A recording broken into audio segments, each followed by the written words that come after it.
नमस्कार मित्रों, मैं सुधाकर तिवारी। पिछले कई दिनों से एक लड़की रोहिणी घाबरी नाम की वो नगीना के वर्तमान सांसद चंद्रशेखर रावण पर यह आरोप लगा रही है कि चंद्रशेखर रावण ने मुझे यूज किया और फिर मुझे धोखा दे दिया, मुझे छोड़ दिया।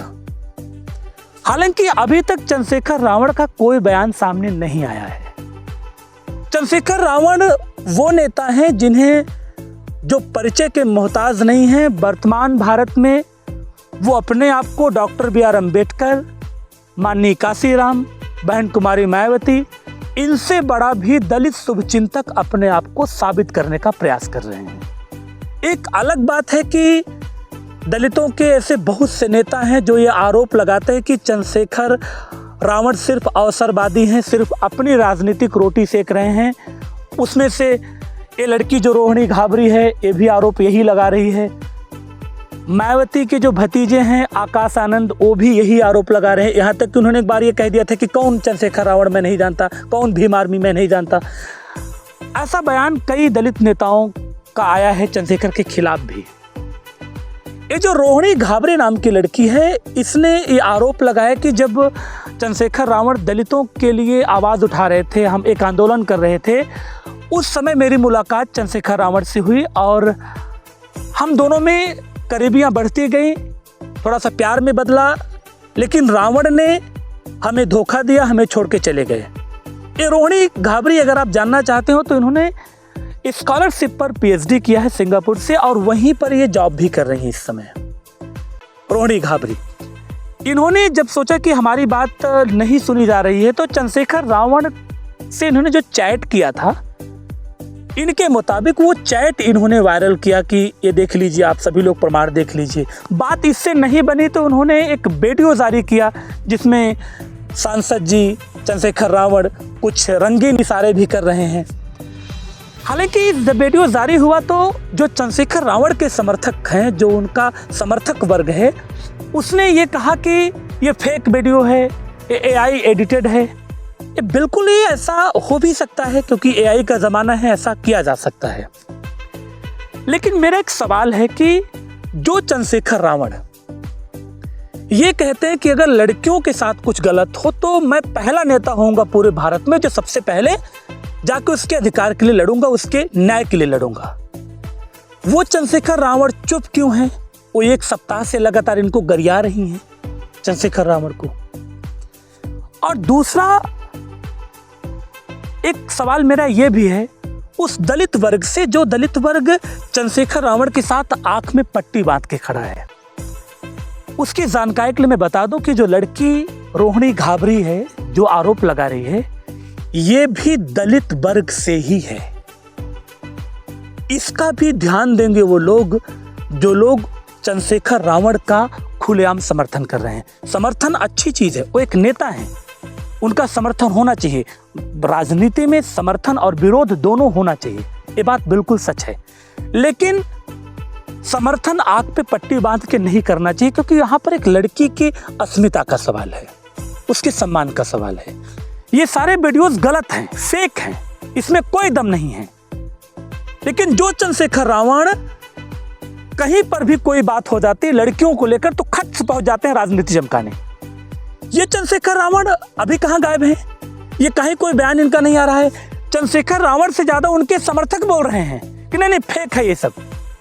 मैं भी इसको मानता हूं कि फेक है यार, लेकिन ये बात नेताजी आके खुद ही कह देना। बात तो सही है। उन्होंने कहा नहीं नहीं हम कुछ बोलेंगे नहीं, हम कोर्ट में बोलेंगे।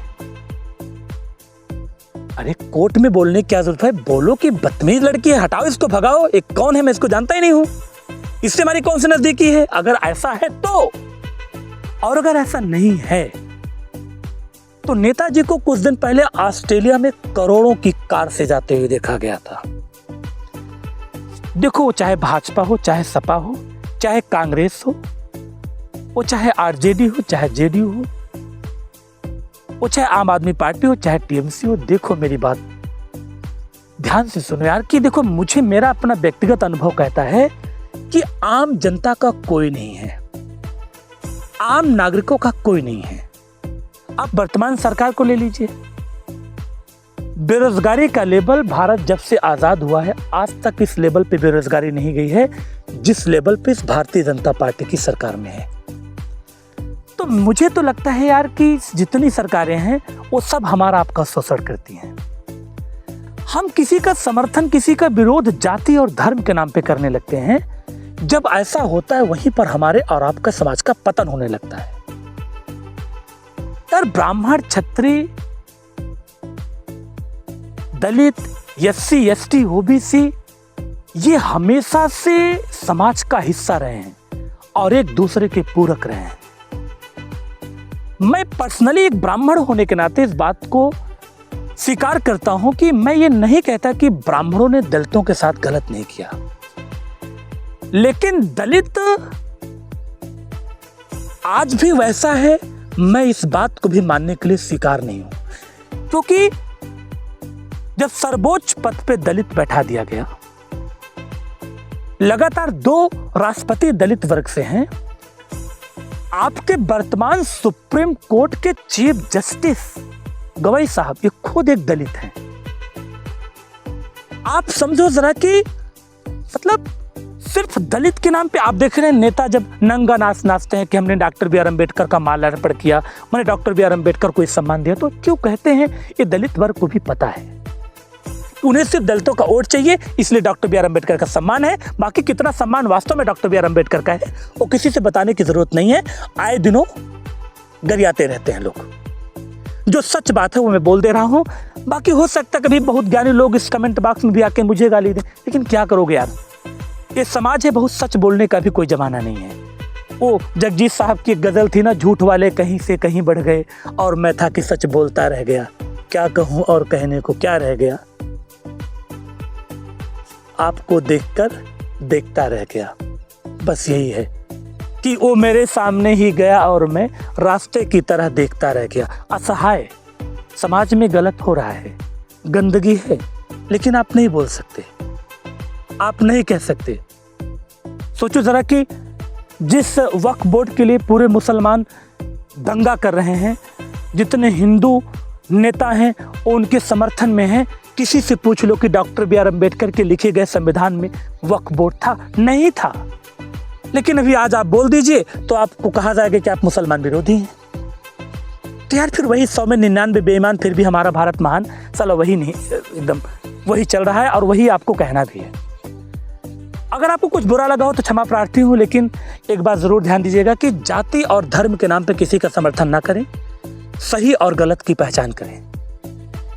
मैं एक बीइंग अ टीचर, मैं एक शिक्षक होने के नाते मैं नाम तो नहीं ले सकता क्योंकि प्राइवेसी होती है, लेकिन 2 दलित वर्ग के छात्र हैं मेरे, एससी वर्ग से हैं, जो मेरे सबसे करीब रहते हैं। और उनका साथ मेरा एक शिष्य तो ऐसा है जो एक ब्लॉक में काम करता है, कंप्यूटर ऑपरेटर है।